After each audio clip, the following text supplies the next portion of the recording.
Inihahandog ng lokal na pamahalaan ng Brooks Point sa ilalim ng tanggapan ng Punong Bayan at Municipal Information Office ang programa sa radyo tuwing Sabado, alas 11 hanggang alas 12 ng tanghali, ang impormasyon ng bayan para sa lahat. Hatid ng himpilang ito, ang impormasyon ng bayan para sa lahat.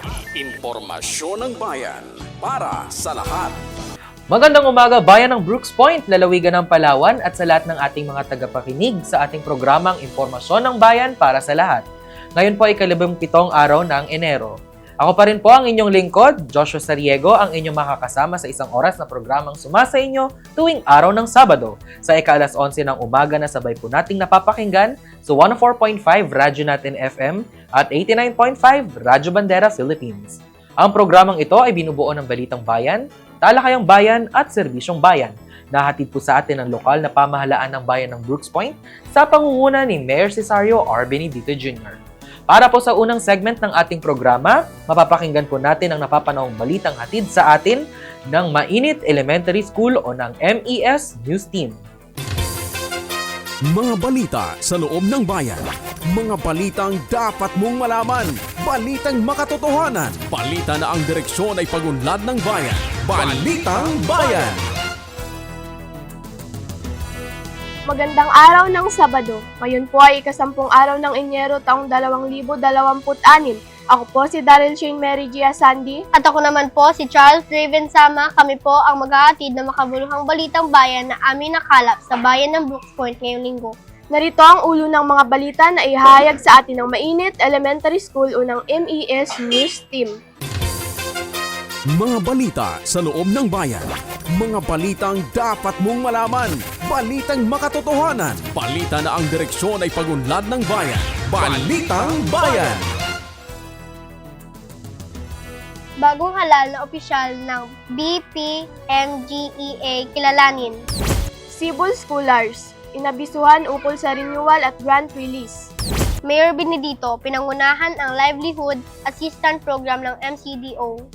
Palarong Panlalawigan 2025, tampok sa local school board meeting. BAC at mga kawani ng LGU, tinalakay ang bagong patnubay sa Procurement Act. Social work interns ng WPU, bumisita sa tanggapan ni Mayor Benedito. MPOC, first quarter meeting matagumpay na idinaos. MCDC regular meeting, dinaluhan ni Mayor Benedito. Mayor Benedito, pinangunahan ang PTA oath-taking ceremony ng Palso Brooks Point. At BPNHS, Principal Edgardo Mutya, formal na nagpakilala sa lokal na pamahalaan. Magbabalik ang MES News Team para sa mga detalye ng Balitang Bayan. Mga balita sa loob ng bayan. Mga balitang dapat mong malaman. Balitang makatotohanan. Balita na ang direksyon ay pagunlad ng bayan. Balitang Bayan. At nagbabalik ang ating Balitang Bayan. Tayo po ay manatiling nakatutok sa programang ito para sa ating unang balita. Bagong halal na opisyal ng BPMGEA, kilalanin. Tunghayan natin ang detalye sa balita ni MES News Reporter Shania Rapa Budesa. Balitang Bayan. Isinagawa ng oath-taking ceremony ng mga bagong halal na opisyal ng Brooks Point Municipal Government Employees Association o BPMGEA. Noong Martes, Enero 6, 2026, dumalo sa aktibidad ang mga bagong opisyal ng BPMGEA. Kasama si Municipal Administrator Edgar Lacandazo at iba pang kinatawan ng lokal na pamahalaan. Binigyang diin ni Mayor Benedito ang kahalagahan ng pagkakaisa, integridad at responsableng pamumuno sa hanay ng mga kawani ng munisipyo. Magsisilbing gabay sa maayos na serbisyo publiko sa Brooks Point. Ayon sa mga opisyal, inaasahang magsisilbing tulay ang samahan sa pagpapaigting ng kapakanan ng mga empleyado at sa patuloy na paghahatid ng mahusay na serbisyo publiko kasama sa mga bagong halal na opisyal. Ang President Edwin E. Milgrito, Vice President Narciso E. Mariano Jr., Secretary Milabrin, Treasurer Amy Ermina D. Magbuhos, Auditor Marilo S. Cruz, PRO Christopher B. Ulahay at Business Manager Romeo S. Aspiras kasama ang 5 Board of Directors. Mula sa Mainit Elementary School, ako po si Shania Rapa Bodesa, nag-uulat para sa Balitang Bayan. Salamat, Rapa. At sa Balitang Pangbayan, civil scholars inabisuhan ukol sa renewal at grant release. Para sa detalye, narito si MES News Reporter Kaylen Chloe Paguyo. Balitang Bayan. Inanunsyo ng Brooks Point Scholarship Initiative for Building Outstanding Leaders na ang pagre-renew ng civil scholars ay sinasagawa lamang tuwing opening ng school year. Ayon sa pahayag noong Enero 9, 2026 sa kanilang Facebook page, ang mga kasalukuyang scholars na nakapag-renew at nakadalo sa release of educational grant noong unang semester ay hindi na kinakailangan mag-renew para sa kasalukuyang second semester. Ipinaliwanag ng tanggapan ng Sibol na sila ang magsasagawa ng verification sa mga rehistradong paaralan upang matiyak na ang mga scholars ay aktibong naka-enroll sa kasalukuyang semester. Layunin nitong masiguro na ang mga benepisyaryo ay kwalipikado at makatatanggap ng educational na suporta ng maayos. Pinayuhan ang lahat ng mga scholars na maghintay lamang ng susunod na anunsyo, particular hingil sa schedule ng release of educational grant para sa second semester ng school year 2025 to 2026 bilang bahagi ng maayos at organisadong pamamahagi ng tulong sa mga estudyante. Mula sa Mainit Elementary School, ako po si Kaylen Chloe Paguyo, nag-uulat para sa Balitang Bayan. Maraming salamat sa iyo, Kaylen. Susunod, Mayor Benedito, pinanguna ng Livelihood Assistance Program ng MCDO. Silipin natin ang buong detalye sa ulat ni MES News Reporter Clarice Jane Alcosaba. Balitang Bayan. Pinangunahan ni Municipal Mayor Cesario R. Benedito Jr. ang pamahagi ng Livelihood Assistance Program o LAP sa pamamagitan ng Municipal Cooperative Development Office o MCDO noong Huwebes, Enero 8, 2026 sa New Municipal Hall, Labit, Barangay Tubtob, Brooks Point, Palawan. Ang aktibidad ay bahagi ng patuloy na inisyatiba ng pamahalaang bayan na palakasin ang kabuhayan ng mga mamamayan at tiyakin ang tuloy-tuloy na suporta sa sektor na maliliit na negosyante at kooperatiba. Ang pamahagi ay isinagawa para sa renewal ng Livelihood Assistance Program na ipinagkaloob sa mga piling benepisyaryong kwalipikadong makapag-abil ng programa.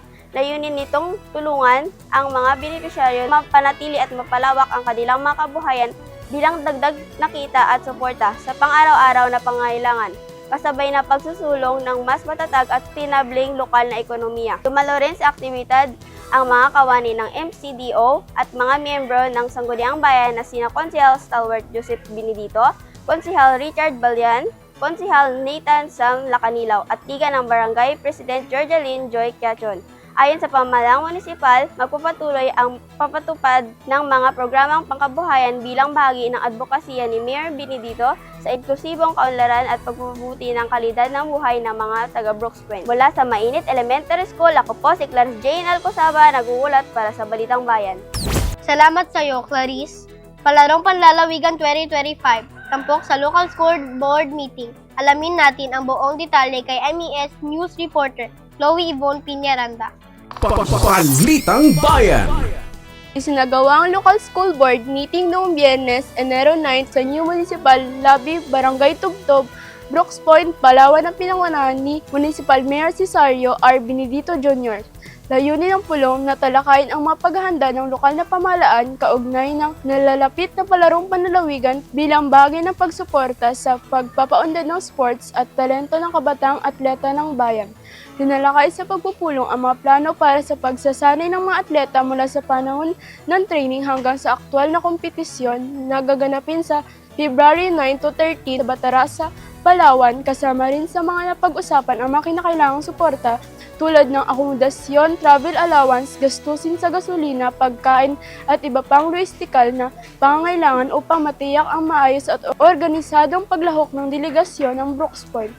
Dumalo sa pulong sina Municipal Treasurer Emma S. Tabangay, Municipal Accountant Sinya B. Saya, PSDS Dr. Paterno S. Marquez Jr., kasama ang mga kasapi ng DepEd committees at mga kinatawan para sa palarong panlalawigan. Ayon sa pamahalang munisipal, magsisilbing gabay ang mga napagkasunduan upang matiyak ang maayos na paghahanda at mapalakas ang tsansa ng mga atleta ng Brooks Point na magtagumpay sa nalalapit na palaro. Mula sa Mainit Elementary School, ako po si Chloe Yvonne Piñaranda, nag-uulat para sa Balitang Bayan.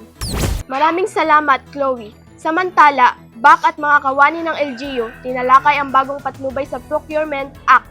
Narito ang ulat ni MES News Reporter Aliyah Sama. Balitang Bayan. Matagumpay na isinagawa ng pamahalaang bayan ng Brooks Point ang isang orientation hinggil sa pagpapatupad ng bagong Government Procurement Act o Republic Act No. 12009 noong Biyernes, Enero 2026 sa Convention Center ng Public Market, Barangay Poblacion 2. Pinangunahan ng aktibidad ng Bids and Reward Committee o BAC at dinaluhan ni Municipal Mayor Cesario R. Benedito Jr. kasama ang mga kinatawan ng iba't ibang departamento at tanggapan ng munisipyo bilang bahagi ng paghahanda sa maayos na espesyenteng implementasyon ng bagong batas. Layunin ng orientation sa ipaliwanag ang mahalagang probisyon, proseso at mga pagbabago sa ilalim ng RA 12009 na papalit sa dating Procurement Act na RA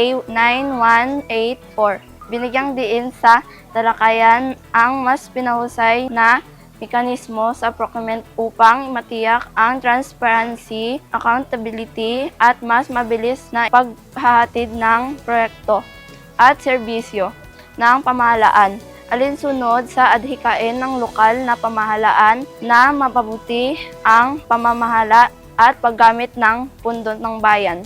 Sinimulan ang programa sa panimulang pananalita ni Municipal Budget Officer at BAC Chairperson Jimalo Soriano habang pinangunahan naman ni MDRRMO at BAC Vice Chairperson Engineer Mode Ryan R. Miranda ang masusing talakayan ng workshop.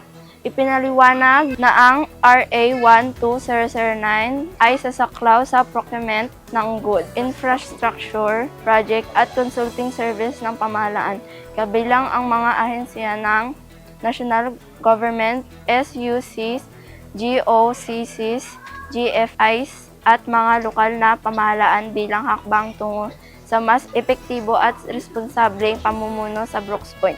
Mula sa Mainit Elementary School, ako po si Aliyah Sama, nag-uulat para sa Balitang Bayan. Salamat sa iyo, Aliyah. Susunod, social work interns ng WPU. Bumisita sa tanggapan ni Mayor Benedito. Balitang hatid sa atin ni MES News Reporter Shania Rapa Budesa. Balitang Bayan. Mainit na tinanggap ni Mayor Cesario R. Benedito Jr. kasama sina MSWDO Head Rinaldo Bacusa at MSWDO Staff Pia Gaboco, ang mga social work interns mula WPO Puerto Princesa kasama si WPO Field Instructor Cecil Joy Ivina. Ito ay isinagawa ngayong araw ng Biyernes, Enero 2026 sa New Municipal Hall, Barangay Tubtob, Brooks Point, Palawan. Ang nasabing courtesy visit ay isinagawa upang formal na ipakilala ang mga particular students kay Mayor Benedito at upang ipaalam din ang itatagal na araw ng kanilang on-the-job training sa ilalim ng opisina ng Municipal Social Welfare and Development sa LGU Brooks Point bilang kanilang requirement o kailangang isumiti para sa kanilang napiling prosesyon. Ang WPO Puerto Princesa ay nakipagtulungan at nakipag-usap sa opisina ng MSWDO Brooks Point para sa particular purpose ng 10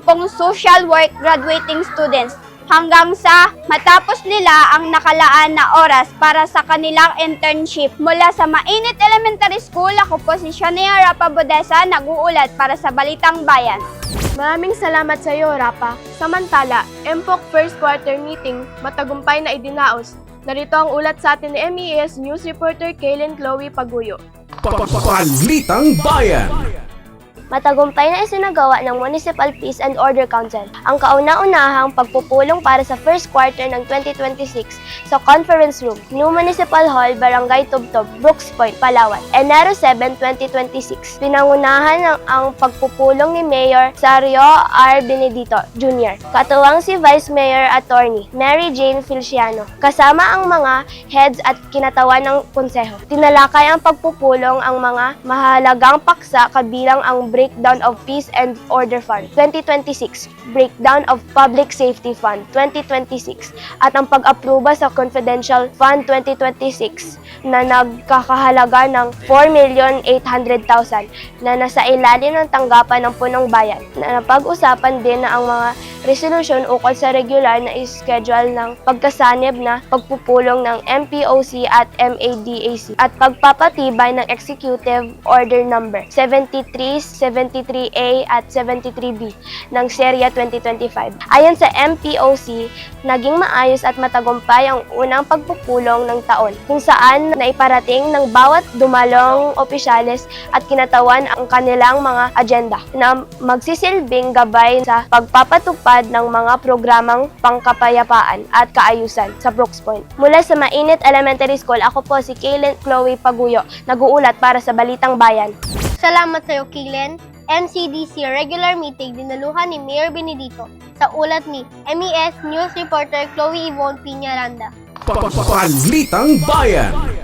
Isinagawa ang Municipal Cooperative Development Council o MCDC monthly regular meeting at team building activity noong Biyernes, Enero 9, 2026, alas 2 ng hapon sa conference room ng Mayor's Office, ikalawang palapag ng New Municipal Building, Barangay Tubtob, Brooks Point, Palawan. Dumalo sa pulong ang mga opisyal at kinatawan ng iba't ibang kooperatiba sa munisipalidad kung saan nagbigay ang inspirational message si Municipal Mayor Cesario R. Benedito Jr. bilang honorary chairperson ng MCDC.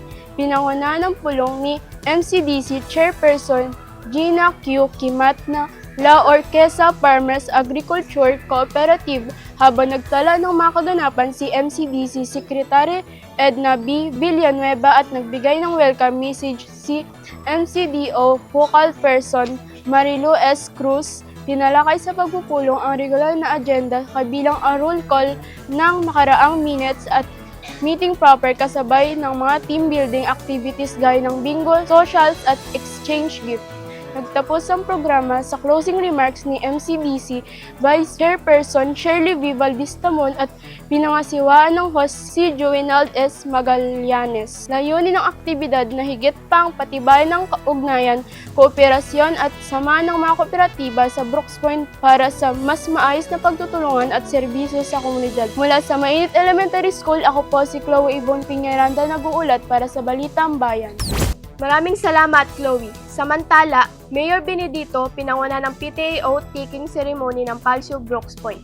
Narito ang ulat ni MES News Reporter Clarice Jane Alcosaba. Balitang Bayan. Sinagawa ang PTA oath-taking turnover at inauguration ceremony na bagong halal na opisyal ng Parent Teachers Association o PTA ng Palawan State University Brooks Point Campus noong Lunes, December 22, 2025 sa Palso Brooks Point Gymnasium, Sitio Suring, Barangay Pangabilyan, Brooks Point, Palawan. Layunin na aktibidad na formal na manumpa ang mga bagong opisyal at maisagawa ang maayos na paglilipad ng tungkulin mula sa dating panbunuan bilang bahagi ng pagpapalakas na ugnayan sa pagitan na paaralan at PTA.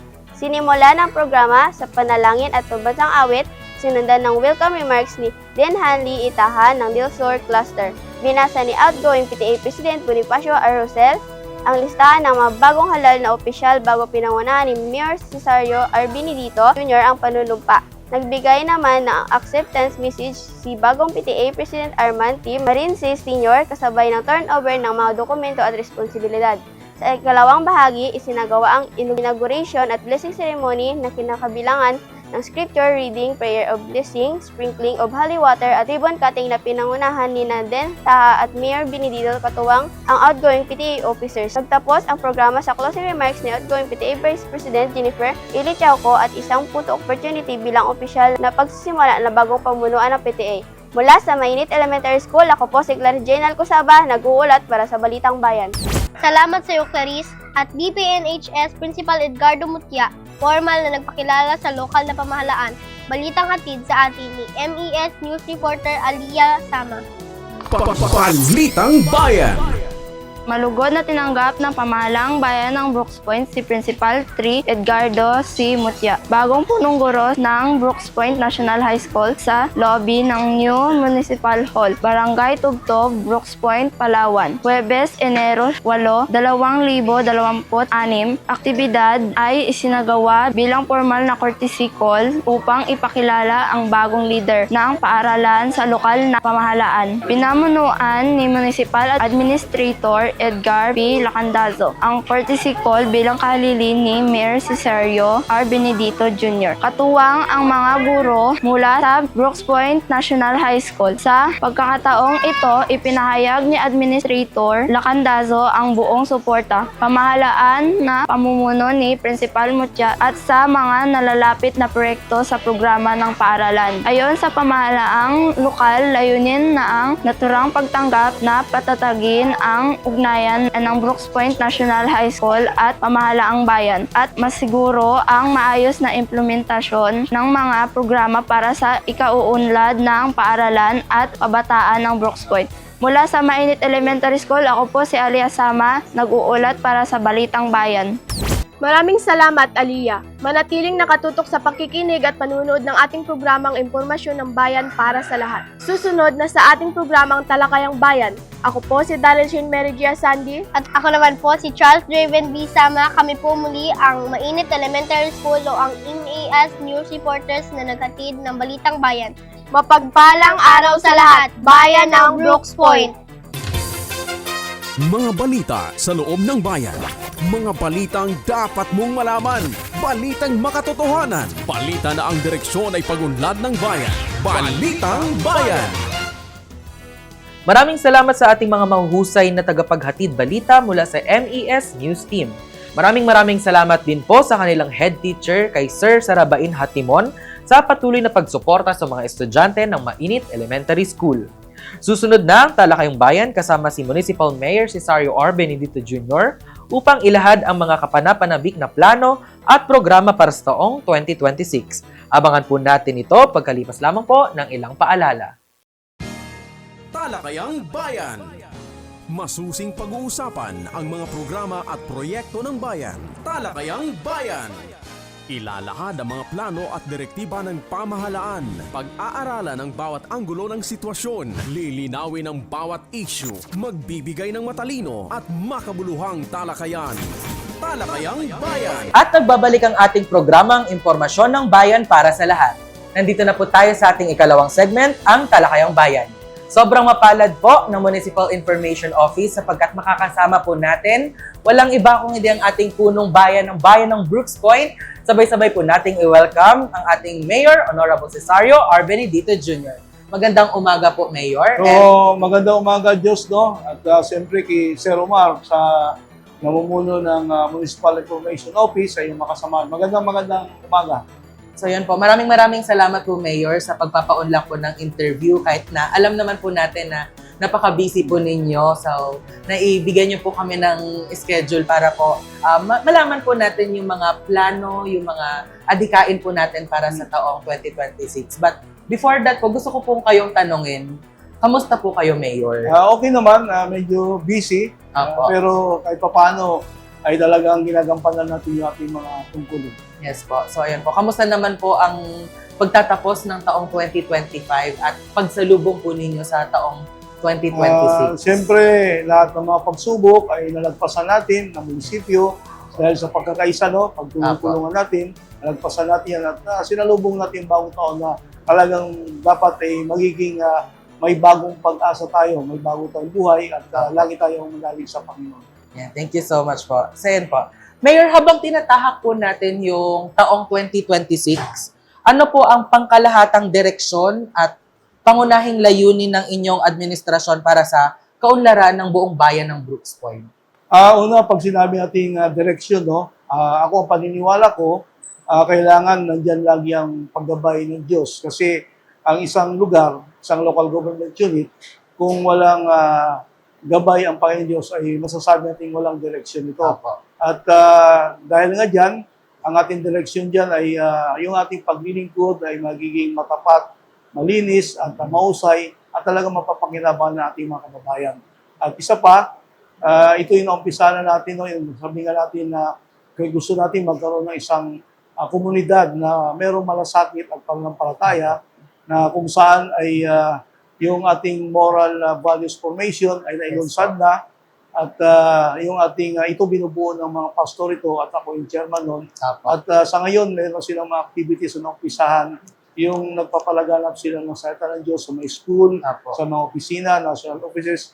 At isa pa, meron na rin tayong Bible Month celebration this coming January 26 yun ng tayo mag-celebrate para naman kahit paano maalala yung ating Panginoon. Kung binanggit ko na dapat talagang makareceive tayo ng blessing ay magkaroon ng direksyon ng ating lugar para gabayan tayo ng ating Panginoon. At yung ating patutunguhan, gusto natin na mas lalo pang higit na maunlad ang bayan ng Brooks Point. At hindi lang ang unlad ng bayan ng Brooks Point, kundi yung kabuhayan ng ating mga kababayan dito, mas lalo natin palakasin upang sa gano'n naman ay yung mga problema sa financial ay kanilang malagpasan. Apo. So yun po, nabanggit niyo po kanina na ngayong buwan po ng January or buwan ng Enero po ay gaganapin po natin ang Bible Month celebration. So napakaganda po no na inopen po ninyo no para mas mapalawig pa po natin ang buhay espiritual pati ang moral values ng bawat isa. Di bale po sa susunod po ay i-interviewin po natin ang mga taga Municipal Values Formation Program. So po, madalas po ninyong binibigyang diin yung tagline na Heart of the South and Hope of the Future. Paano po ito isinasabuhay ng LGU sa mga programa at serbisyong mararamdaman ng bawat sektor ng ating bayan? Una, bago ko sagutin yung kung bakit naging Heart of the South at Hope of the Future, unang-una, ang bayan kasi ng Brooks Point, ito talaga yung sa Southern Palawan, ito yung pinakapuso, no? Yes, Kasi po. pinakapuso, ito yung accessible sa lahat ng munisipyo. Ang katunayan yan, tayo yung bayan na merong 3 private hospitals at isang government hospital. At yung mga investor natin dito ay nandyan na yung Jollibee, Yes. nandyan yung Watson, Unitap, at yung mga bank institution natin marami na. So kaya nga sabi ko, kailangan itaguran itong Heart of the South at Hope of the Future. Hope of the Future naman siya kasi patuloy ang pagpunlad ng ating bayan, infrastruktura, yung ating pangkabuhayan. So lahat-lahat nandyan, no? At ito naman ay maging, sabi natin, epektibo doon sa para maramdaman ng ating mga kababayan. Lahat ng programa natin sa siyasabing Hearty, pangkalusugan, edukasyon, environment, agriculture, yung ating resilient infrastructure, yung trading industry, tourism, at yung ating youth and development. Lahat ng mga programa na yan ay nakasaad yan ay ating pinapa-implement para naman talagang maramdaman ng ating mga kababayan. At yung ang tagline natin, Heart of the South, Hope of the Future. So yun po, napakaganda po nun, no? Na tayo yung hope of the future. Kasi nandito sa atin yung, kumbaga parang sentro, nagiging sentro tayo at nagiging accessible. At syempre, bilang isang pong mamamayan po ng bayan, pinapasalamatan po namin ang pamahalaang lokal ng bayan ng Brooks Point dahil sa inyo po ay nararanasan po namin yung ganitong kaunlaran. So, kasama po, of course, ng mga ating mga Sangguniang Bayan members, maraming salamat po. Nabanggit niyo po kanina na isa sa mga kinikilalang inisyatibo ng inyong pamahalaan ay yung Hearty Program. Maaari po ba ninyong ipaliwanag kung paano nito sinusuportahan ang pangangailangan ng kabataan, ng mga magsasaka, mangingisda, senior citizens, at iba pang sektor, especially po ngayong taong 2026? Ngayon 2026, no, kahit naman nakaraang taon pa, ang kabataan ay talagang binibigyan natin ng halaga, no, kasi sabi nga, ang kabataan tulad ninyo, no, kayo yung pag-asa ng ating bayan. So paano kayo maging pag-asa ng ating bayan kung kulang naman kayo sa edukasyon, no? Hindi ko naman sinabi na lahat naman ay hindi nag-aaral, pero binigyan natin ng importansya ang edukasyon para sa kabataan. Katunayan, sa ngayon ay meron tayong sibol na tinatawag natin Scholar ng Bayan, ay umaabot na ito ng 2008, yun ang magkakamali. At ito'y binibigyan ng insentibo allowance ng ating munisipyo. At yun ay nagagamit na tulong para sa makatapos sila ng pag-aaral. Kasi gusto natin na walang maiwan, no? Yes, Pagdating sa edukasyon, walang maiwan. sa mga taga-Brooks Point. Gusto natin lahat ay makatapos sila para Apo. naman pagdating ng araw ay maging kapaki-pakinabang sila hindi lang sa pamilya nila kundi sa bahay ng Brooks Point. Apo. At isa pa, sa kabataan, meron na tayo ngayong na-create na mandatory na opisina, Apo. itong Local Youth Development Office, Apo. na kung saan ay pinapamahalaan ng designated dito si Giro Moxil. At Apo. ito lahat ng activities ng kabataan ay nandyan. No? So lahat ng programa ng kabataan, College Club, o kung ano-ano pa sa ibang barangay, yun ay buong sinusuportahan ng ating munisipyo. Apo. So pagdating naman sa magsasaka, sa ating agriculture sector, alam naman natin ang bayan ng Brooks Point ay majority ng ating mga kababayan umaasa sila sa lupain, Apo. sa pagsasaka, sa palay, sa kopra, sa mais, sa gulayan, at sa pangingisda. So doon sa ating umaasa sa palayan, tayo ay nagbibigay ng subsidy no, Apo, sa mga okay. magsasaka in form naman ng fertilizer at saka yung insecticide. So lagi tayong may allotment dyan, parang kung hindi ako nagkakamali ay umaabot siya ng 8 milyon Apo. sa loob ng isang taon. Doon naman sa mga vegetable farmers, ay yan naman ay pinamumunuan naman na ni Chris Nakadlaon. No? Meron Apo, tayong apo. in charge dyan na sumusubaybay, tumututok dyan. At sila naman kasama si Mabeo, no? Si Engineer Badenas, ay hindi sila tumitigil na magkaroon ng mga farm equipment o nagagawa kami ng request letter para dun sa mga ahensya na Apo. dapat natin hingihan.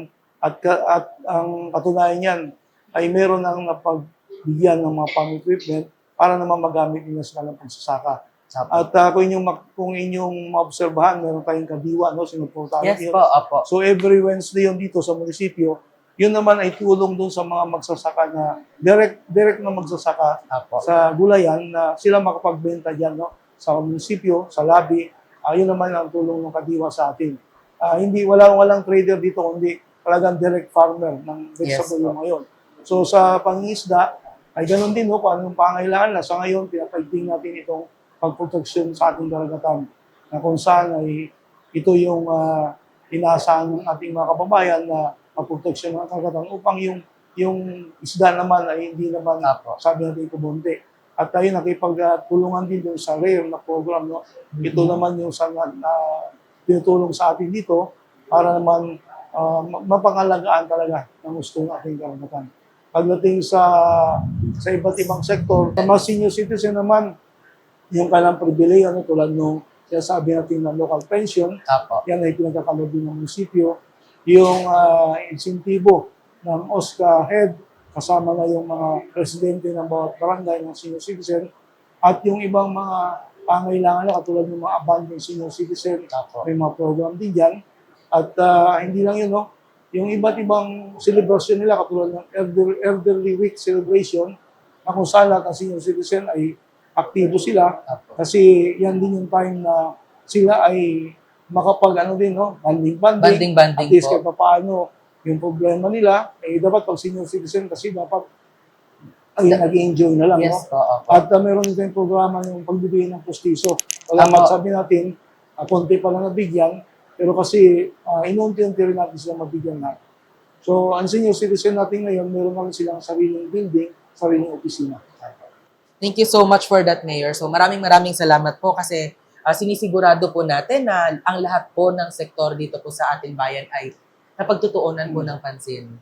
So ayan po. Paano naman po ninyo na sinisigurado na walang sektor ang napag-iiwanan sa pagpapatupad ng mga proyekto at serbisyo ng LGU, especially po yung mga nasa mga malalayong barangay ng bayan ng Brooks Point? Sa atin kasi lahat ng nagpapa-implement ay talagang kine-check din natin. Apo. May mga reporting sila kung hanggang saan na yung naibigay doon sa mga sektor na dapat lang paglingkuran. So kada sektor yan ay sisiguro natin na maabot yung proyekto o programa para doon sa mga lalong-lalo sa liblib na barangay. Apo. Lalo sa mga sitios para maramdaman nila yung munisipyo, yung gobyerno ay nandiyan sa kanila nagbibigay ng halaga para sa kanila. So bilang pagtatapos po ng ating interview, nais po nating tanungin na ano po ang inyong mensahe at paanyaya sa sambayan ng Brooks Point upang makiisa at maging katuwang ng LGU sa pagpapatupad ng vision na Heart of the South, Hope of the Future? Diyos, ako naman as mayor, kung ako lang mag-isa ay hindi ko kayang Apo. ako lang ang magpaunlad ng ating bayan. So, kailangan natin dito, yung kooperasyon, yung pakikiisa, lalong-lalo na ng Sangguniang Bayan sa pangunan Yes, ni Vice Mayor Feliciano, na kung saan sila nag-approve ng pondo, katulad sa inyo, sa inyong pinaglilingkurang opisina, Apo. kailangan ko kunin kayo. So, kailangan ko ang bawat isa. So, nangangulugan na ang pagkakaisa, pagbibigis-bigis, at yung pagtulong-tulungan, yun ang magiging susi na yung ating gustong pangarap sa bayan ng Brooks Point ay nararating natin. Kaya sabi ko nga, ang bayan ng Brooks Point ay sa atin ito, kaya dapat natin magtulungan.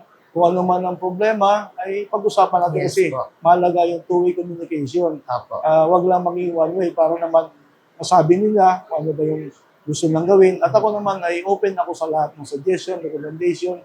Handa akong tumanggap para sa kaunlaran ng ating bayan at pagangat ng kabuhayan ng ating mga kababayan dito sa bayan ng Brooks Point. So yun po, kitang-kita po natin sa araw-araw po na post ng Municipal Information Office na napaka-aktibo ng ating punong bayan. Hindi lamang po siya nakatuon dito sa ating munisipyo, kung hindi talagang ang mayor natin ay nag-iikot sa mga barabarangay at sityo para asiguraduhin na yung mga programa ay talagang na-i-implementa. So yan, maraming salamat po, Mayor, sa patuloy po na inyong paglilingkod sa aming mga kababayan po ninyo dito sa bayan ng Brooks Point.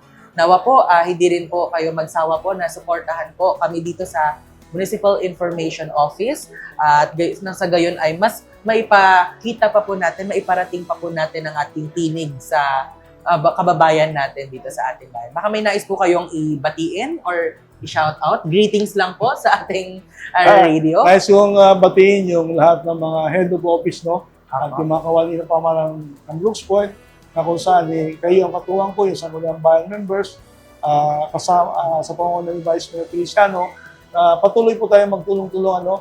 Yung ating MIO ay huwag kayong magsawang magkalat ng mga balita, mga Yes, informasyon, sapagkat sabi nga, kayo yung bubuhay, no? Apo. ng ating munisipyo, kasi sa pamagitan nyo ay nalalaman ng mga tao kung ano yung ginagawa at gagawin pa ng kasalukuyang administrasyon. So maraming salamat Diyos, no, kay Sir Omar, sa mga kasamahan mo, Apo. na patuloy tayong sabi natin, bigyan natin ng halaga po. Sa kayo, mahalaga kayo sa atin, no?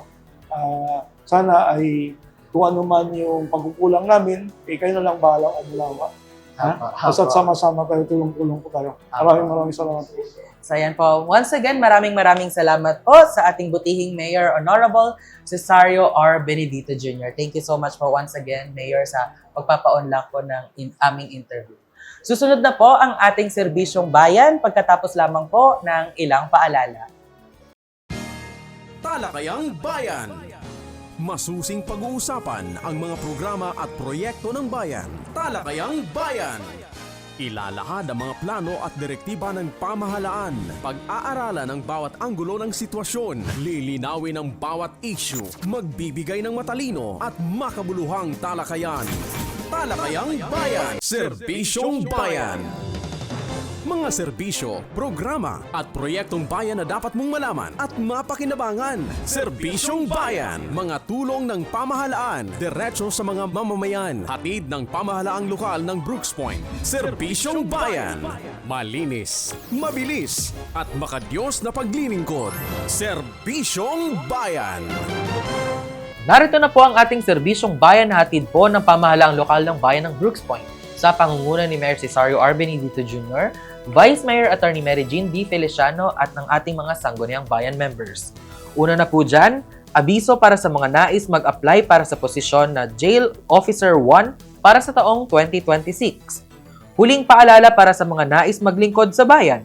Ang Bureau of Jail Management and Penology o BJMP Mimaropa ay bukas pa rin sa pagtanggap ng aplikante para sa Jail Officer 1 para sa calendar year 2026. Inaanyayahan ng mga interesadong aplikante, lalo-lalo na dito sa Palawan, na kumpletuhin ang online application form.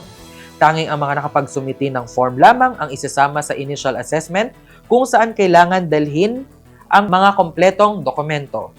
Hanggang January 31, 2026 lamang ang pagtanggap ng aplikasyon. Para sa link ng application at sa pinakabagong anunsyo, sumali lamang po sa opisyal na BJMP Mimaropa Recruitment Messenger Channel.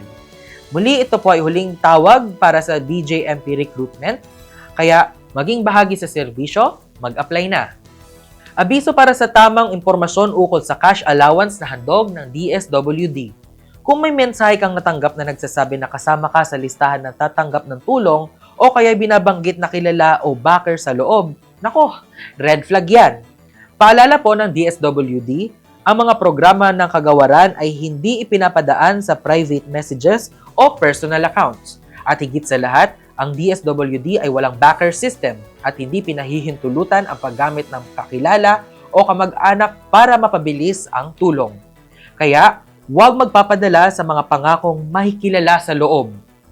Maging mapanuri at siguraduhin ang impormasyong sinusundan ay mula lamang sa opisyal na DSW pages. Para sa tamang impormasyon, bisitahin ang Facebook, X at YouTube sa @DSWD-Serbs. Para naman po sa kanilang Instagram, i-check lamang po ang DSWD Philippines. At para sa kanilang website, ang dswd.gov.ph. Pabatid po mula sa tanggapan ng Solid Waste Management. Ipinapaalam po ng tanggapan ng Solid Waste Management sa publiko na ang green garbage compactor ng bayan ay kasalukuyang nasa maintenance dahil sira ang kanilang hydraulic system. Dahil dito maaaring magkaroon ng kaunting pagkaantala sa koleksyon ng basura sa ilang lugar. Gayunpaman, sisikapin po nila na makakolekta ng mga basura sa lalong madaling panahon. Sila po ay humihingi ng paumanhin sa anumang abalang may dudulot nito at umaasa sa inyong pangunawa at pasensya. Pabatid po para sa publiko para sa public consultation. Inaanyayahan ng pamahalaang panlalawigan ng Palawan sa pamamagitan ng Provincial Assessor's Office ang publiko na makilahok sa public consultation kaugnay sa panukalang Schedule of Market Value o SMV ng lalawigan ng Palawan.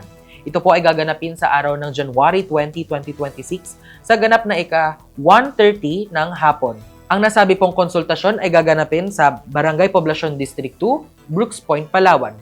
Para naman po sa mga hindi makakadalo ng personal, maaari po kayong sumali online sa pamamagitan ng Zoom na may meeting ID na 261-539-1924.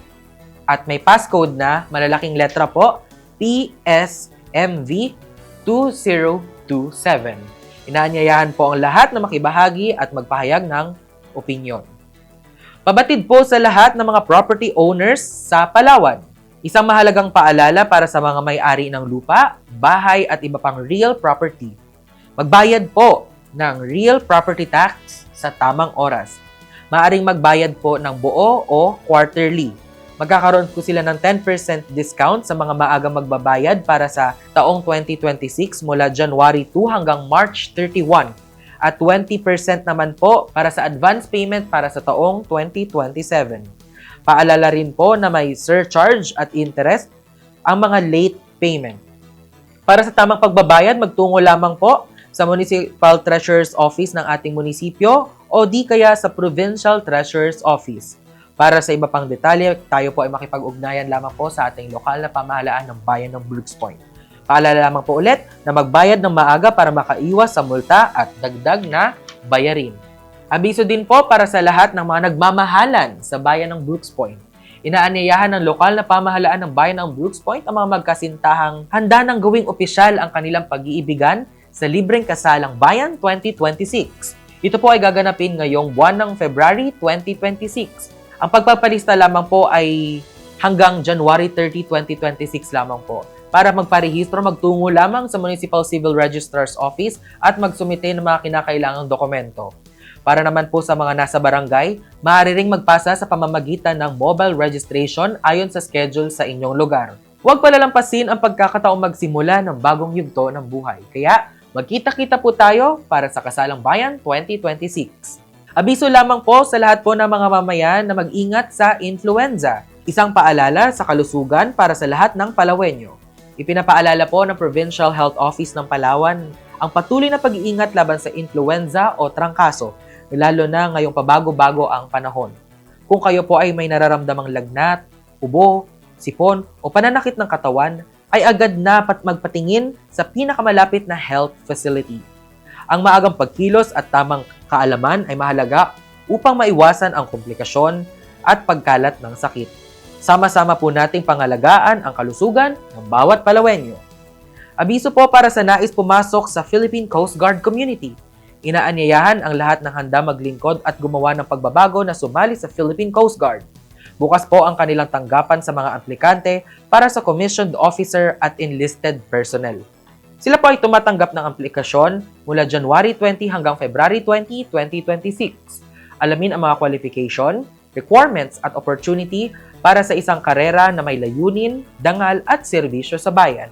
Ang mga opisyal na detalye ng recruitment ay makikita sa PCG Recruitment website na ma-access sa official Facebook page ng Coast Guard Human Resource Management Command o CGHRMC simula January 20, 2026. Isang paalala lamang po na huwag magpapaloko sa mga peking account. Maging mapanuri at sundin ang opisyal na communication platforms ng Philippine Coast Guard at CGHRMC. Simulan po natin ang landas tungo sa pagiging tagapangalaga ng karagatan, maging isang Coast Guardian. Abiso po sa lahat ng mga negosyante at taxpayer ng bayan ng Brooks Point. Malugod po nating ipinapabatid na simula January 5, 2026 ay maaari na po tayong mag-apply online para sa renewal o bagong aplikasyon ng inyong business o mayor's permit. Ito po ay alinsunod sa SB Resolution number 2019-221 at sa bisa ng Memorandum of Agreement o MOA na nilagdaan noong September 11, 2020 sa pamamagitan ng lokal na pamahalaan ng bayan ng Brooks Point at ng Department of Information and Communications Technology. Sa pakikipagtulungan syempre ng Department of Interior and Local Government o DILG. Sa pamamagitan lamang po ng modernong teknolohiya ay ipinapatupad po natin ang Electronic Business Permit at Licensing System o EPPLS upang mas mapadali at mas mapabilis ang proseso ng inyong aplikasyon. Maaari po kayong mag-login sa egov.ph. Paalala po sa lahat na bukas tuwing araw ng Miyerkules ang kadiwa ng Pangulo sa munisipyo, kung saan available po sa ating munisipyo ang mga sariwa, mura at abot-kayang mga produktong gawa ng ating mga local farmers. Naging posible po ito sa pamamagitan ng ating Office of the Municipal Agriculturist sa pangunguna ni Mayor Cesario R. Benedito Jr., katuwang si Municipal Agriculturist Renato Bacosa. Matatagpuan po ito sa New Municipal Hall, Barangay Tugtob, Brooks Point, Palawan. Kaya pasok mga suki at sabay-sabay po tayong mamili sa ating kadiwa ng Pangulo sa ating munisipyo tuwing araw ng Miyerkules. Manatiling nakatutok sa mga anunsyo at balita ng ating pamahalaan. Upang maging updated sa mga anunsyo at balita ng pamahalaang lokal ng bayan ng Brooks Point, maaari lamang na i-follow ang ating official Facebook page, ang Municipal Information Office-Brooks Point o di kaya sa www.facebook.com/MIO Brooks Point. Maaari nyo rin pong mapanood ang mga nakalipas na live events, highlights at impormasyon ng bayan para sa lahat program sa ating official YouTube channel. Hanapin lamang po ang channel na MIO Brooks Point o sa www.youtube.com/@MIO Brooks Point. Alam mo ba, may updates na rin ng MIO Brooks Point sa TikTok. Dito mo mapapanood ang mga highlights, mahalagang impormasyon ng bayan para sa lahat episodes at iba't ibang segments tulad ng Balitang Bayan, Talakayang Bayan at Serbisyong Bayan. Para laging updated sa mga kaganapan ng ating bayan, i-follow lamang po sa TikTok ang @MIO Brooks Point. Naka-follow ka na rin ba sa amin? Para laging updated sa mga kaganapan, anunsyo at serbisyo ng ating bayan, i-follow lamang po ang official Instagram account ng Municipal Information Office-Brooks Point sa @MIO Brooks Point. Abangan ang mga balitang bayan, paalala at mahalagang impormasyon para sa bawat mamamayan. Updated ka rito. Naka-follow ka na rin ba sa ating Twitter account na ngayon ay official ng tinatawag na X? Para sa mas mabilis at updated na balitang bayan, anunsyo at serbisyong bayan, i-follow lamang po ang official X account ng Municipal Information Office-LGU Brooks Point. Ito po ay matatagpuan sa x.com/MIO Brooks Point. At dyan po nagtatapos ang ating programang Impormasyon ng Bayan para sa lahat. Sa ngalan po ng LGU Brooks Point at bumubuo ng Municipal Information Office, sa pangunguna ni Municipal Information Officer Designate Darwin H. Omar, PhD, ako po ang inyong lingkod, Joshua Sariego. Mapagpalang araw po sa ating lahat at kita-kits po tayo sunod na araw na Sabado. Inihahandog ng lokal na pamahalaan ng Brooks Point sa ilalim ng tanggapan ng Punong Bayan at Municipal Information Office. Ang programa sa radyo tuwing Sabado, alas 11 hanggang alas 12 ng tanghali. Ang impormasyon ng bayan para sa lahat. Hatid ng himpilang ito, ang impormasyon ng bayan para sa lahat. Impormasyon ng bayan para sa lahat.